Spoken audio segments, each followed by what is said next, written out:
Sir, guys, naniniwala kasi ako, no, gusto ko lang i-share, no, mas naniniwala kasi ako sa puso kaysa sa talento. So, yun. So, hard work lang. Gawin nyo lang yung tama, katulad ng sinabi ni Jeff kanina.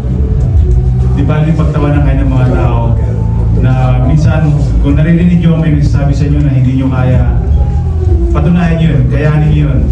Yun ang i-grab nyo yung opportunity na yun kasi ganun din yung ginawa namin before ako. Pinagtatawanan lang ako dati dahil nga kulang ako sa talento, wala naman ang shooting, hindi naman pumitira sa 3 points, but mas nanay yung puso ko, yung hard work ko. Kaya siguro, narating namin kung ano yung narating din namin, no? Hindi mahirap, hindi mo makukuha ng isang araw, isang buwan, step by step yan. So, ngayon kayo,